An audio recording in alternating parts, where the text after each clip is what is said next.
Hello friends, welcome back to our channel. இன்னைக்கு நான் பார்க்க போற வீடியோ பார்த்தீங்கன்னா எத்தனை பேர் மைக்ரோசாஃப்ட் அக்கவுண்ட் வந்து கிரியேட் பண்ணி வச்சிருக்கீங்க and எத்தனை பேர்கிட்ட மைக்ரோசாஃப்ட் அக்கவுண்ட் இல்ல and எத்தனை பேருக்கு கிரியேட் பண்ண தெரியாது. அப்படி கிரியேட் பண்ண தெரியல bro. இது வரைக்கும் அக்கவுண்ட் வந்து இல்ல. இனிமேல் வந்து கிரியேட் பண்ண போறேன்னா இந்த வீடியோ உங்களுக்கு ரொம்ப யூஸ்ஃபுல்லா இருக்கும். மைக்ரோசாஃப்ட் அக்கவுண்ட் எப்படி வந்து கிரியேட் பண்றது, ஃப்ரீயா எப்படி கிரியேட் பண்றது, மொபைல் நம்பர் வச்சு அல்லது ஜிமெயில் நம்பர் வச்சு அல்லது அவுட்லுக் இந்த மாதிரி சில மெத்தட்ஸ் எல்லாம் இருக்கு. இத வச்சு எப்படி கிரியேட் பண்றது எல்லா வீடியோவும் வந்து பார்க்க போறோம். அது மட்டும் இல்லாம மைக்ரோசாஃப்ட் அக்கவுண்டோட பேசிக் பெனிஃபிட்ஸ் என்னன்னு சொல்லி எல்லாத்தையும் வந்து பார்க்க போறோம். வீடியோ போறதுக்கு முன்னாடி ஃபர்ஸ்ட் நம்ம சேனல் வந்து பார்க்கறீங்கன்னா கீழ ரெட் கலர் பட்டன் கிளிக் பண்ணி சப்ஸ்கிரைப் பண்ணிட்டு பக்கத்துல பெல் பட்டன் பிரஸ் பண்ணுங்க. நம்ம சேனலோட இன்ஸ்டாகிராம் டெலிகிராம் ஃபாலோ பண்ணா டிஸ்கிரிப்ஷன்ல லிங்க் கொடுத்து கிளிக் பண்ணி ஃபாலோ பண்ணிக்கலாம். இப்போ வாங்க எப்படி அக்கவுண்ட் கிரியேட் பண்ணி பார்த்துடலாம்.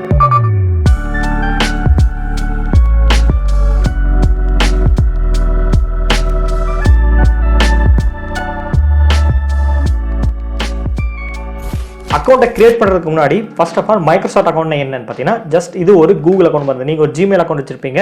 உங்கள் எக்ஸாம்பிள் வந்து பார்த்தீங்கன்னா rahul@gmail.com நான் எக்ஸாம்பிள் சொல்லியிருக்கேன். அந்த மாதிரி இதே மாதிரி rahul@outlook.com rahul@hotmail.com இந்த மாதிரி இதில் வந்து மைக்ரோசாஃப்ட் அக்கௌண்ட்டில் தனியாக வந்து கிரியேட் பண்ணிக்கலாம். அல்லது ஃபோன் நம்பர் வச்சுருப்பீங்க, அதை வச்சும் நம்ம அக்கௌண்ட்டை கிரியேட் பண்ணிக்கலாம். அல்லது நீங்கள் உங்களை இன்ஸ்டீடாக ஒரு ஜிமெயில் வச்சிருப்பீங்க. மோஸ்ட் ஆஃப் தி பீப்புள்ஸ் எல்லாருக்கிட்டையுமே ஒரு ஜிமெயில் ஐடி இருக்கும். ஏன்னா மொபைல் இன்ஸ்டால் பண்ணும்போது கண்டிப்பாக ஒரு ஜிமெயில் வச்சிருப்பீங்க. அல்லது ஸ்கூல் காலேஜ் வந்து போயிட்டு இருக்கீங்கன்னா பேசிக்காக ஒரு இமெயில் ஐடி வச்சிருப்பீங்க. நம்ம அதை வச்சு கூட மைக்ரோசாஃப்ட் அக்கௌண்ட்டை கிரியேட் பண்ணிக்கலாம். ஸோ இந்த மாதிரி 3 மெத்தடில் வந்து மைக்ரோசாஃப்ட் அக்கௌண்ட் கிரியேட் பண்ணிக்கலாம். என்னென்ன பெனிஃபிட்ஸ்னு வந்து பார்த்தீங்கன்னா நீங்கள் கூகுளில் ஜிமெயில் வச்சிருப்பீங்க. அதில் வந்து பார்த்தீங்கன்னா கூகுள் டிரைவ் ஆகட்டும், ஃபோட்டோ ஆகட்டும், ஜிமெயில் ஆகட்டும், இந்த மாதிரி அதோட பர்பஸ் ஆஃப் ஆப் சில ப்ராடக்ட்ஸ்லாம் இருக்கு பார்த்தீங்கன்னா அதெல்லாம் யூஸ் பண்ணுறதுக்கு ஜிமெயில் ஐடி உங்களுக்கு ரொம்ப யூஸ்ஃபுல்லாக இருக்கும். அதே மாதிரி தான் மைக்ரோசாஃப்ட் அக்கௌண்ட்டும் மைக்ரோசாஃப்ட் ரிலேட்டடான ப்ராடக்ட்ஸ் எல்லாம் யூஸ் பண்ணுறதுக்கு மைக்ரோசாஃப்ட் அக்கௌண்ட் கண்டிப்பாக வேணும்.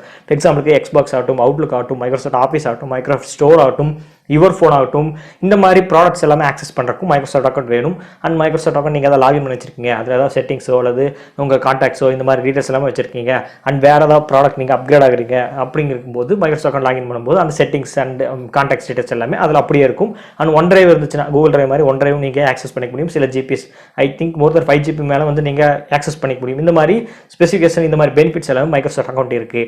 அண்ட் மைக்ரோசாஃப்ட் அக்கௌண்ட்டில் நீங்கள் கீ ஆஃபீஸில் வந்து லாகின் பண்ணிக்கிறீங்க, வாங்கி பர்ச்சேஸ் பண்ணி ஆக்டிவேட் பண்ணியிருக்கீங்கன்னா ஒன்ஸ் நீங்கள் புது சிஸ்டம் வந்து மாறும்போது அல்லது OS சேஞ்ச் பண்ணிட்டு மறுபடியும் இன்ஸ்டால் பண்ணும்போது நீங்கள் அக்கௌண்ட் வந்து லாகின் பண்ணி வச்சிருந்தீங்கன்னா இன்டர்நெட் கனெக்ஷனில் நீங்கள் ஆட்டோமேட்டிக்காக உங்களோட டிஜிட்டேஷனுக்கு ஈஸியாக ஆக்டிவேட் பண்ணிக்க முடியும். இந்த மாதிரி ஏகப்பட்ட பெனிஃபிட்ஸ்லாம் இருக்குது. அண்ட் முக்கியமாக பாஸ்வேர்டை தான் மறந்துட்டீங்க, உங்களோட லோக்கல் அக்கௌண்ட் பாஸ்வேர்டை தான் மறந்துட்டீங்கன்னா ஒன்ஸ் நீங்கள் இன்டர்நெட் கனெக்ட் வச்சிருந்தீங்க, மைக்ரோசாஃப்ட் லாகின் பண்ணி வச்சிருந்தீங்கன்னா ஈஸியாக நம்ம பாஸ்வேர்ட் மைக்ரோசாஃப்ட் அக்கௌண்ட்டோட பாஸ்வேர்டு வச்சும் நம்ம ஈஸியாக லாகின் பண்ணிக்கலாம். இந்த மாதிரி ஏகப்பட்ட பெனிஃபிட்ஸ் மைக்ரோசாஃப்ட் அக்கௌண்ட் கிரியேட் பண்ணுறது மூலமாக இருக்குது. ஸோ கண்டிப்பாக மைக்ரோசாஃப்ட் அக்கௌண்ட் எல்லாருமே ஒவ்வொரு பிசி அண்ட் லேப்டாப் வச்சிருக்கவங்களுக்கு மைக்ரோசாஃப்ட் அக்கௌண்ட் வேணும். ஸோ அதை எப்படி கிரியேட் பண்ண சொல்லி வந்து பார்த்துடலாம். நம்ம மைக்ரோசாஃப்ட் அக்கௌண்ட்டை கிரியேட் பண்ணுறதுக்கு முன்னாடி நீங்கள் மைக்ரோசாஃப்ட் அக்கௌண்ட்டை வந்து ஜிமெயில் ஐடி வச்சு தான் கிரியேட் பண்ண போறீங்கன்னா உங்களோட ஜிமெயில் அக்கௌண்ட்டை லாகின் பண்ணி வச்சுக்கோங்க. உங்களோட மொபைல் நம்பர் கொடுத்து தான் அக்கௌண்ட் கிரியேட் பண்ண போறாலும் அதுக்கும் நம்ம ஜிமெயில் ஐடி வேணும் நீங்கள் வெரிஃபை பண்ணுறதுக்கு. எப்படி இருந்தாலும் கண்டிப்பாக ஜிமெயில் ஐடி வேணும். அதுக்காக நீங்கள் லாகின் பண்ணி வச்சுக்கோங்க. லாகின் பண்ணி வச்சுட்டு உங்களோட ப்ரௌசரில் மைக்ரோசாஃப்ட் சொல்லி சர்ச் பண்ணிங்கன்னா இந்த பேஜில் வரும். இதில் மைக்ரோசாஃப்ட் அஃபிஷியல் ஹோம் பேஜ் இதை நீங்கள் ப்ரெஸ் பண்ணுங்கள். ப்ரெஸ் பண்ணோன்னா மேலே வந்து பார்த்தீங்கன்னா இங்கே உங்களுக்கு அக்கௌண்ட் அந்த லாகின் ஐக்கான் கொடுத்துருக்காங்க, அதை நீங்கள் கிளிக் பண்ணுங்கள்.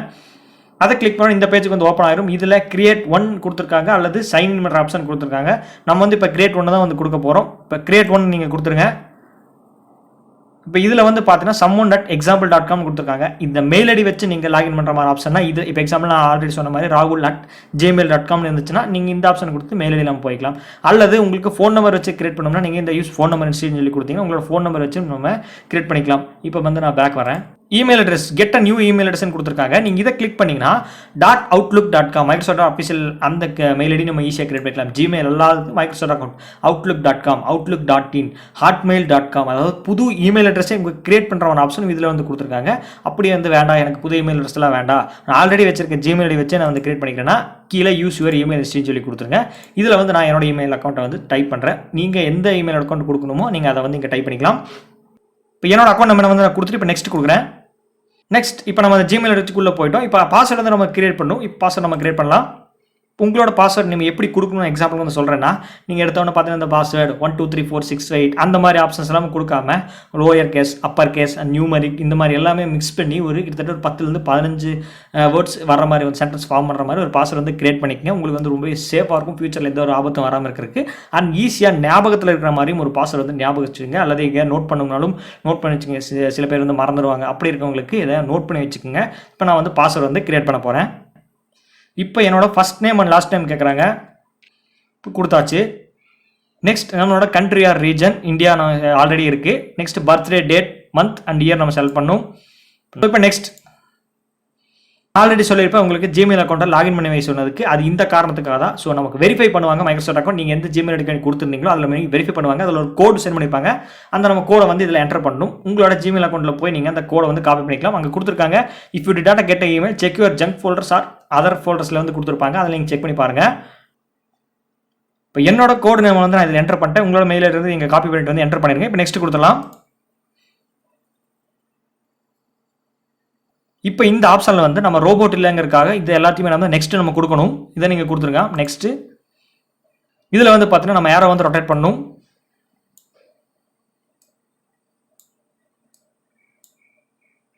இப்போ டன் கொடுத்துடலாம். இப்போ வந்து பார்த்தீங்கன்னா மறுபடியும் வந்து ரொட்டேட் பண்ணணும்.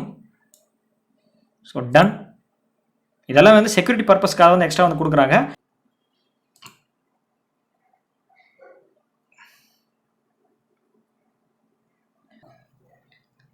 இப்போ சக்ஸஸ்ஃபுல்லாக நம்ம வந்து அக்கௌண்ட் வந்து கிரியேட் பண்ணியாச்சு. நீங்களே வந்து பார்க்கலாம். ஸோ என்னோட நேம் வந்து நான் மைக்ரோசாஃப்ட் அக்கௌண்ட் வந்து கிரியேட் பண்ணியாச்சு. இந்த மாதிரி மெத்தட் நீங்கள் அக்கௌண்ட்டை கிரியேட் பண்ணிட்டீங்கன்னா நான் சொன்ன மாதிரி உங்களோட மைக்ரோசாஃப்ட்டோட உங்கள் ப்ராடக்ட்ஸ் எல்லாமே இதில் ஆக்சஸ் பண்ண முடியும். ஸோ ரொம்பவே யூஸ்ஃபுல்லான அக்கௌண்ட் தான் மைக்ரோசாஃப்ட் அக்கௌண்ட். எல்லாருமே கிரியேட் பண்ணி வச்சுக்கோங்க.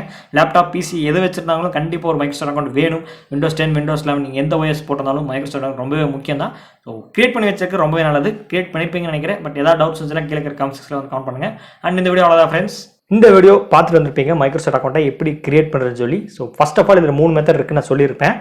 ஜிமெயில் ஐடி வச்சிருந்தாலும் லாகின் பண்ணிக்கலாம், அல்லது புதுசாக நீங்கள் ஒரு அக்கௌண்ட்டையே கிரியேட் பண்ணிக்கலாம், அல்லது ஃபோன் நம்பர் வச்சும் நீங்கள் கிரியேட் பண்ணிக்கலாம். ஒரு சிம்பிள் ஸ்டெப் தான். இந்த 3 மெத்தடில் உங்களுக்கு எது விருப்பமோ அதை யூஸ் பண்ணி வந்து நீங்கள் கிரியேட் பண்ணிக்கலாம். நான் ஒரு மெத்தட் தான் சொல்லியிருப்பேன். நீங்கள் பிடிச்ச 3 மெத்தடில் எது ஈஸியாக வந்து கிரியேட் பண்ணிக்கலாம். இந்த வீடியோ இது வரைக்கும் தொடர்ந்து வாட்ச் பண்ணியிருப்பீங்க. எப்படி அக்கௌண்ட் கிரியேட் பண்ண சொல்லி பார்த்துட்டும் வந்திருப்பீங்க.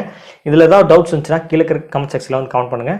Maybe most of the peoples அக்கௌண்ட்டுக்கு டவுட் வர வாய்ப்பு இல்லை. அப்படியே டவுட் வந்துச்சாலும் கமெண்ட் பண்ணுங்கள். அண்ட் இந்த வீடியோ இதுவரைக்கும் தொடர்ந்து வாட்ச் பண்ணதுக்கு ரொம்பவே நன்றி.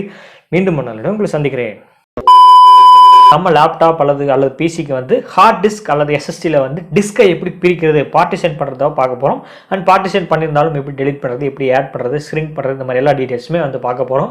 அண்ட் நம்ம புதுசாக ஒரு லேப்டாப் அல்லது பிசி வந்து வாங்குறோம்னா சில பிராண்ட்ஸ் வந்து பார்த்தீங்கன்னா 2 டிஸ்க் அல்லது 3 டிஸ்க் வந்து பிரித்து கொடுத்துருப்பாங்க. அண்ட் சில பிராண்ட்ஸ் வந்து பார்த்தீங்கன்னா single disk local C drive மட்டும் கொடுத்துருப்பாங்க. 1 டைப் ஹார்ட் டிஸ்க்னா கொடுத்துருப்பாங்க. அண்ட் நமக்கு வந்து டிஸ்க் வந்து சில பேருக்கு வந்து பிரிக்க தெரிஞ்சிருக்கலாம், அவங்களுக்கு பிரச்சனை இல்லை. சில பேருக்கு பிரிக்க தெரியாமல் இருக்கலாம், பயந்துட்டு இருப்பாங்க பிரிச்சா வந்து நமக்கு ஏதாவது OS ஏதாவது போயிருமான்னு சொல்லி.